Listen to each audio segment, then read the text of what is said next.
I'm excited today. We've got Lissette Hurtado with me, Joe Rosen, and today we're going to talk about how do you pick the best realtor for the job, right? And we're talking about listing your house. How do you pick the best realtor for the job? But I want to warn everybody before we get into this, Lissette, you've got a pool being put in your backyard today, right? I am. They're working on it. So what does that mean for us? So that means my breaker has been going. So I might disappear. Hopefully I don't, but just in case, heads up. We might lose her. Yeah, we'll see. But we'll keep going no matter what, because that's what we do, right? Yeah. So how do you pick that best agent? I think that's such a loaded question. And when we're done with this topic, we should have delivered to you exactly what the steps are you should take to go and seek that agent, right? Because it's easy to say what a good agent looks like, but how do you use that knowledge to actually go out and find that agent? So for me, I always like to take the juiciest thing, the thing that matters most, and put it at the end, right? That's just the best way to entertain you guys. But honestly, because it just makes sense to, today I'm going to give it to you right up front. I think you want someone who is a hustler, who has energy, who is solutions focused over issues focused, right? I can't tell you how many times I got an issue, I call the agent, and it's a 5-minute meltdown with the agent. It's not even their house. You're being paid to professionally, logically, with a lack of emotion, get this sucker sold, and it ends up being an emotional meltdown for the agent. I want an agent. If I'm not a real estate agent and I'm hiring one, I want someone who is logical, fired up, who is going to be driven. They've got a load of energy. They're positive. They're solutions focused. And I'm telling you, just meeting with somebody, you're going to learn that about them from step one, right? Give them any little hurdle, which there's going to be hurdles just in your discussion about getting the house on the market, right? Hey, I'd like to do this. Well, we can't do this because of this. Do they say, awesome, how about this or this or this? Does that work? Or do they say, oh, this is so tough, let me think about this? Like, you'll immediately see if they're issues focused or solutions focused. Lissette, what do you think of that?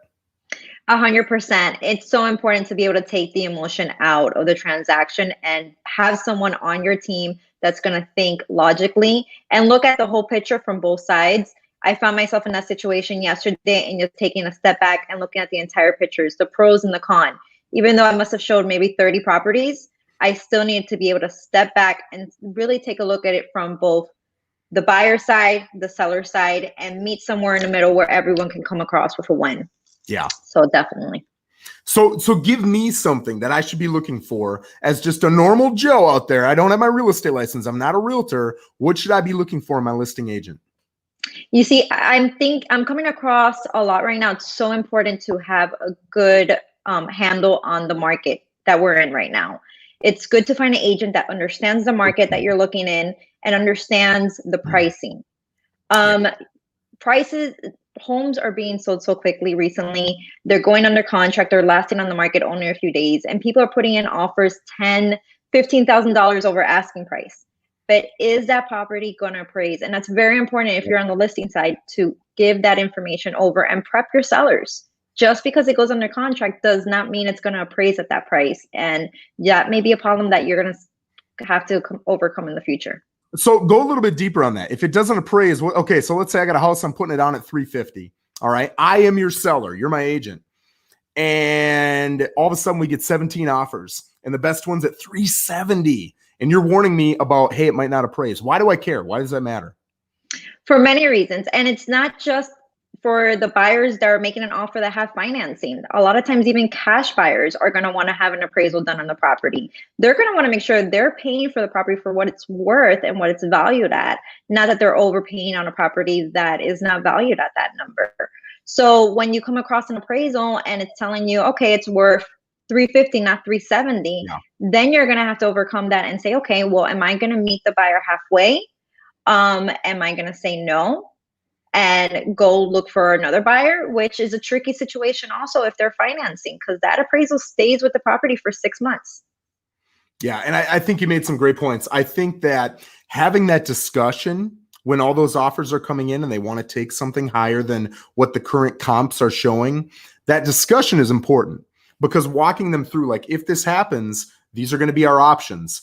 That expectation management gets them in the mental state to where emotionally they're going to deal with it a little bit better if it pops up. If you don't have that discussion and then it happens, woo, that's going to be a rough day for everybody, man. So just that expectation management alone is important. But also, there are a lot of realtors out there, and the hotter the market gets, the more people who don't know about real estate are popping into real estate, and they don't know how that appraisal impacts them. If you are an experienced agent, an experienced listing agent, and you can say, hey, listen, let's ask these people to remove, like a cash buyer especially, to remove their appraisal contingency, that's a big deal. You still want that appraisal? Great, go have it, but we're not going to put the contingency in there, right? And if it's a funded deal, let's say on my $350,000 home that sells for $370,000, right? It's only going to be funded on that $350,000 if the appraisal comes in at $350,000. So that extra $20,000 didn't help me unless I can see proof of funds from that buyer. I know they've got the cash to make up the $20,000 difference if it happens.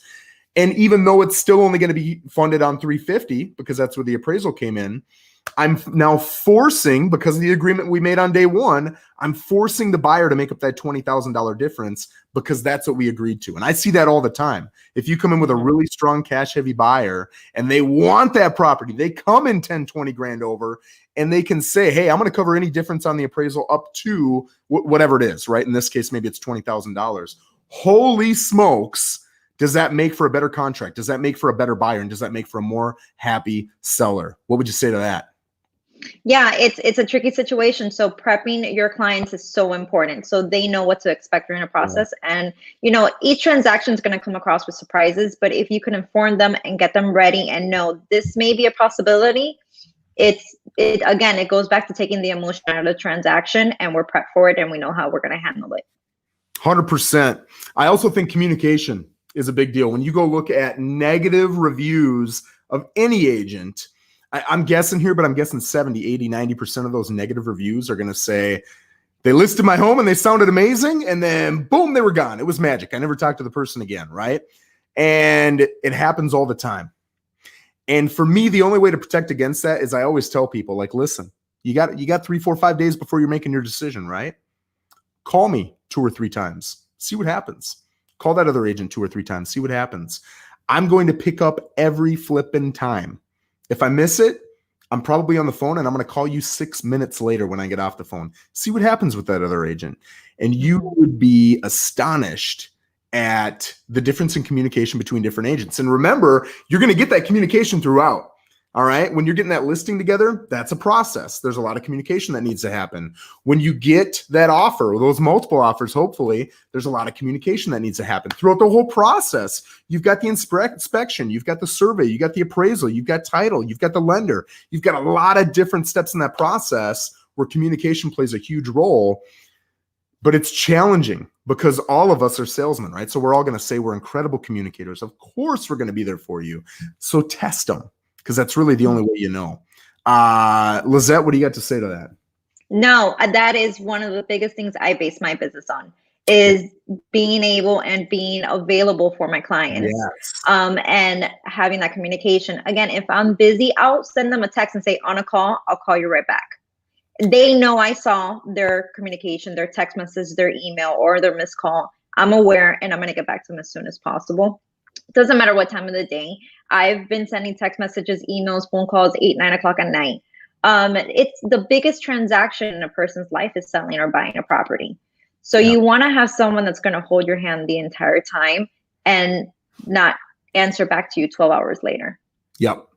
So the next kind of area I'm going to go down, the next path I'm going to go down is reverse engineering how you actually sell a property, right? Because you want someone who's going to sell that property, sell it for top dollar. And once you get the agreement together, there's a difference between a really strong agent and an average agent in the ability to get the sucker closed once it's under contract. A strong agent is going to get a higher percentage of those pendings closed than an average agent, right? So reverse engineering it, there are 4 things I've written down that I think are really critical, that really get that property sold. And it's price, photos, the write-up that you put in there, and then the negotiation skills that agent has, right? Because think about it. When you're a buyer and I say, hey, Lissette, you're my agent. I want to look at 3 beds or more, 2 bathrooms or more. It's got to have a pool. It's got to be between $250 and $350. And I want it in Port St. Lucie. Awesome. You got 117 options. Whoa, like that's overwhelming, right? So what do? You don't look through the details of 117 properties. You are literally, well, number one, we already did price, right? If you're over 350, you're not even in there. And if you're under 250, that's why in today's world, 20 years ago, it made sense to be at 249.9. Now, that is a ridiculous move, in my opinion. You need to be at 250 because if that agent, if that Lissette takes what I say verbatim and writes in 250 to 350, you just lost out over $100. You tried to look good, which worked 20 years ago. It doesn't work now. Now what matters is searchability. So for me, and I'll let you talk a little bit about price here, Lissette, but I think it's absolutely critical, going back to what you said, to have somebody who knows this market, who knows price points, right? If I'm telling you your house is worth 255 and you're like, can we try it at 260? Absolutely, not a big deal. But if your home is worth 295 and you want to try it at 305, you just went over a major price point, right? It's going to be a lot more challenging to get that than it is in the other scenario because you're not going over a major price point there. But knowing those major search price points, being aware of that is a big deal. What do you think about price, Lissette? It is huge. And I just experienced that recently where I suggested a seller should not be listing $15,000 over what I originally had suggested. Yeah. So the property sat on the market for about 30 days. I reached back out and say, we really should be at this price point. In this market? In this market, yeah. We reduced it. We had multiple offers. We went under contract over asking price at that point. Yep. So again, very, very important to know the market you're in. Just because we're in a hot market doesn't mean that you can overprice your property by $15,000. Was this the one I brought an offer to you on? Yep. You list them, I sell them, baby. I love it. I love it. As you were telling this story, I'm like, wait, was that me? And I got you over asking price. You got me over asking, yeah. We were happy to do it because I had a client who wanted it. And I said, listen, this is the way it works. And you're so right. Like people are like, hey, it's a hot market, so I can list 15 over, right? That's not how it works because they have other options, right? And they see you're overpriced. So it makes it challenging. If you come down to reality and you list at reality, you get the multiple offers. That's where you get the 5, 10, 15 grand over. When you're already 15 grand over, it's a lot more challenging. You're not going to get the multiple offers. You might not get offers at all, even in a market like this. And it's right. Hard to get people sold on that because they're hearing all these stories listed at a marketable price. And it's amazing in this market what you're going to get when it comes to offers, especially if you have an intelligent agent. So I think that's a great point. So again, reverse engineering that whole buy process, right? So now I got Lissette. She's got me set up as a buyer on 250 to 350 homes that fit all the criteria I'm looking for. I get the 117. The next thing I'm going to do is I'm going to say, no way. No way am I going to read the details on 117 properties. So what do? You flip through and you look at the first 2, 3, 4, 5 pictures on all of them, right? Okay, this one. Nope, don't like the kitchen. Next, this one. Oh, it's got wallpaper. Hate wallpaper. This one. Oh, carpet. Hate carpet. No, okay. But oh, this one looks kind of nice. So you check it, right? And you're doing that process for 117. You're not reading a doggone thing. You're just flying through the pictures. I think that's probably what 70, 80, 90% of buyers are doing. For that reason, having absolutely wonderful photos, professional photos is critical. I can't tell you how many $500,000 to $1 million properties I'll look at on the MLS with buyers next to me, and they're shot by an agent. The lights aren't turned on. It's not professionally staged. They've got a bunch of bananas sitting on the countertops. Their cat is on the table. The lights are on, the shades are closed, or they've got that sun glare coming in so you can't see what the floors are made out of. And it's taken on their iPhone, and in the background there's a mirror, and you can see them with their flash going off.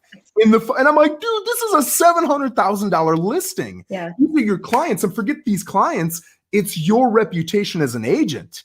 I can get a $100,000 listing and I'm going to blow that sucker up. It's going to look professional, and it has nothing to do with that $100,000 listing. It has everything to do with the other 100 people I want to help next. I want them to see when I work with Joe, price doesn't matter. He's going to crush it no matter what my price is. That is the message I want to send. And I want those buyers doing that reverse engineering buying process I want to be in the mix. I want to get that little check where they look through and they're like, ooh, I like this one. Check. Yes. What do you think of photos? I agree with everything you're saying. Recently, I'm not going to say what property or what agent it was, but it was the $700,000 property. I was Mm, looking it up on the MLS, and the exterior photo, the first photo you see, was lopsided. I'm like, what? mm, It's such a big, it's more than a mistake. It's just being careless. yes. You really want someone that's going to take their time to be detailed. This is the first impression you're going to have on Yep. buyers all over the world, because your Yeah. property is not only in the MLS, it's in Zillow, it's in Realtor.com. And people are looking at this property and they see that, they're just going to skip right across because they're going to think there's something wrong with that property if Yes. they could not invest in good photos. So looking at, again, I'm big on reverse engineering. If you are the listing client, simply ask that realtor, hey, show me the last 2-3 listings you popped up. I want to see what you did visually to get that sucker sold. And you'll see, are they average photos? Are they iPhone photos? Are the lights turned off? That kind of sucks, man. I would definitely look at another agent. Or do they have wonderfully edited photos? The lighting is great. They're getting the right focal points, right? Like I'm not a photographer. I don't know. That's why I hire the professional. But I can tell the difference between wow photos and come on, man, photos. Like it's a big difference, right? So ask them, just say, hey, can I see your last 2-3 listings and see what they look like? The next thing is the write-up. So now I've looked through all 117. I looked through the photos. I've got my 12 that I kind of like, right? I got a feeling from the photos. Now I'm going to dig in. I'm going to start looking at the stats, and I'm really going to look at that paragraph that you write up at the bottom. That's a big part. So in that paragraph, I am a huge fan, and I think 5-10% of agents do this, and that's me being nice. They all do the same thing. They regurgitate all of the info that's up in the listing. Hey, it's a 4-bed, 2-bath with a pool in Torino and blah, blah, blah. Dude, I know. Like that's the search criteria I set up to get to this listing. Of course I know that. Tell me something I don't know, something that makes this property different, and sell to my emotions, right? Quit selling the steak and sell the sizzle. This is the place to get people excited. So instead of saying it's a 4-bed, 2-bath with a pool in Torino and it's got a 3-stall garage, you're going to love this place. Holy smokes, it's priced to sell. How often do you read that? It's priced to sell and then it's on the market for 117 days. Yeah. And they don't update that verbiage and you're like, oh man, this looks horrible. So when you get in there, think about, I always like to think of the avatar, right? The perfect person who is likely going to come in and purchase this home. And I'll talk about, if you guys have seen any of my videos, you've seen me do videos in the Grand Construction award-winning model up on DeVille Circle in Torino. It's a stunning home. And when you walk in, it's got a big open common area, right? So the living room, the kitchen, the dining room, it's all open. It's magnificent. When you walk in, it's got a $6,000 door. You've got mirrors on both sides. You've got a chandelier above you. You've got a custom ceiling. And then you go a little bit further and it's a customized ceiling in the living room too. And then beyond that, you see the pool and then you see the backyard kitchen. And then you go out like, oh, it's just a mind-blowing house. Whoever buys that house, if I had to guess, is likely going to love entertaining. They're going to love wowing their friends, wowing their family when they come over. I'm going to reverse engineer that, and that's what my write-up's going to be. So I'm going to say, do you want to blow the minds of your friends when they come over and see your home? Do you love entertaining? Do you want massive open spaces where you can have everyone you love over and you can enjoy each other's company? This home gives you blah, blah, blah, blah, blah, all those things that check your boxes, right? And then you start checking the boxes, but you sell to the emotion. Don't just regurgitate the crap they can already see above. I mean, that's so simple. You are a salesperson. These people are paying you big bucks to sell it. Sell it. What do you think of that? Absolutely. I think it's so important to sell the emotion, to sell the feel. You're getting the buyer already hooked on the property before they even step into the property. They're imagining themselves what it feels like to sit there in the morning with the kids and have breakfast at that beautiful island that Grand Construction has. Cook dinner in that kitchen, hang out by the pool. Yeah. Once they have that in their head already, they're even more excited of stepping into the property and taking a look at it before they even see the other properties that are on their list. They're already halfway sold. So that portion is so important to be able to attract the buyers and bring them in. Yeah. And it makes it different, When you read through all those write-ups, they all sound the same. That All of house them. could be unique. It could be different, but I don't feel it because all you're doing is regurgitating the crap that's up top that I already know. So when you write to the emotions, it's different. It's refreshing. Maybe it's a little humorous. It gets me more engaged in what you're doing, and now I'm looking more into it. So I think those are all great points. And the last thing I'm going to end on, I'm going to ask you if you've got any after this, is your agent's ability to negotiate. Do they have a great relationship with everybody else in the industry, everybody else in the market? Or are they tough to work with? Nobody likes working with them. If they've got the same offer as somebody else, they're going to go with somebody else, right? And I really think for me, there's 3 big stats I always ask for. And I would ask for it right when you're in the appointment so they can look it up in front of you. They can't BS you. And those 3 stats for me are, how many days on average does it take you to sell a home versus everybody else in the industry, right? Everybody in your market. What percentage of your listings are you selling, right? So if you take 100 listings, are you selling 100 of them, or are you selling 80 of them, or are you selling 60 of them? This is even more important in a buyer's market, right? And then what percentage of your asking price are you getting? In this market, you should be getting 101, 102% on average. All right. If you're getting 95 and the average days on market in this market where people are selling in, they're going into contract on average in 30 some days, 20 some days. If it's taking you 50 some days, 60 some days, that's an extra mortgage payment you got to pay. So maybe they're saving you a percentage on commission, but they're costing you an entire mortgage payment, which completely wipes that out. And they're just slowing you down. So when you look at all that, it doesn't make any sense. So I always ask those 3 statistics of any agent when I'm helping them construct their business.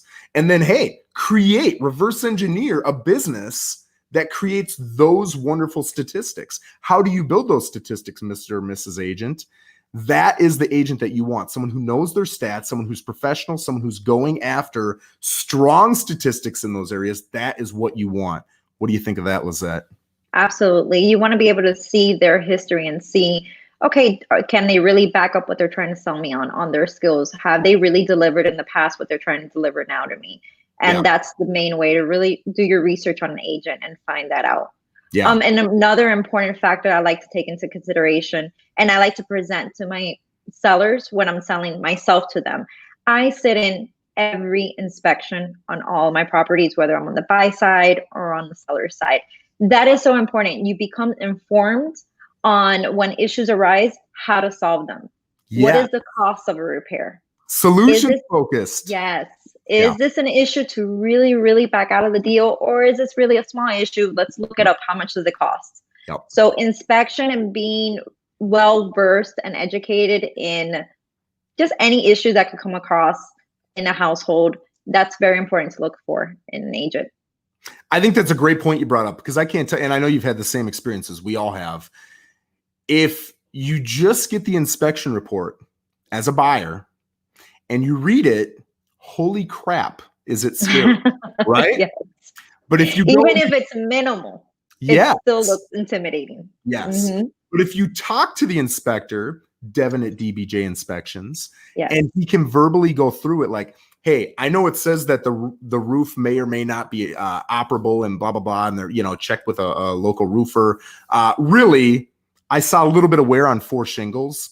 It's probably because there's a palm tree that's, brushing in the wind off of your roof. If you just cut it back and you pay $75 to exchange these shingles out, and that's assuming you pay somebody to do it, your problem's fixed. There's no signs of leaks or anything. Oh, well, now it's a $75 issue tops. It's 4 shingles. The problem is the tree. I can cut the tree back. That's super simple. Now it's not a big issue, right? But you have to put in that time. You have to put in that effort. You have to meet with that inspector. You have to have those discussions. A lot of people aren't doing that. So I think that's a phenomenal point. And that shows that you're solutions focused. You're not problems focused. I think that's a great, great point. So wrapping it up, I want to ask you, is there anything I missed that I should be looking for as a seller in my agent when I'm determining who it is I want to work with? Well, I think one of your biggest assets, marketing, which you're amazing at. You want to find an agent that's really going to market your property, and who does that better than Joe Rosen? Marketing would be another one. Yeah. I feel almost guilty if I just take the listing and go on to the next listing. For me, you have entrusted a huge asset of yours, a lot of money, in me. And you could have done that with anybody, right?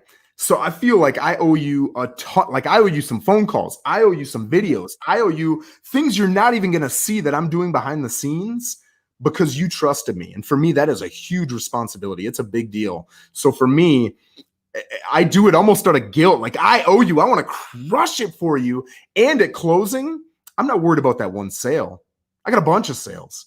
I'm worried about you being so happy with me, so overjoyed, not just happy, but overjoyed with the whole process that you're going to brag about me to 73 of your friends and family, right? And I'm going to get all kinds of referrals from you. That's what I want to create.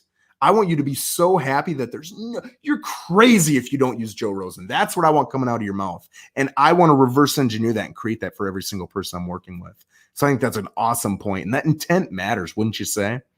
Of course, of course. For me, it's so important to make sure that everyone's happy. And I ask that question throughout the whole transaction. Are you happy? Are you okay with your decision? Is there anything that you want to ask me that I can contribute just to make you feel more secured in the decision you're making right now in the process? So yeah, making sure your client is happy is one of my top goals. We've got a buyers and sellers checklist, and we're constantly going through that, making sure we don't miss anything, right? Because we're human. We will if we don't have a checklist. And at the end, at closing, I always ask, were you happy? Will you leave me a review on Google? Yeah, Joe, you were great, 5 stars. Like that's a common answer, right? Because they just got a house. Of course they're happy. So unless something crazy happened, they're going to give you a 5-star review, and that's great. But then I always follow it up with, and I think this is so critical.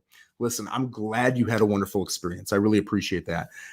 But I want to improve. I want to be better for the next couple that comes along, right?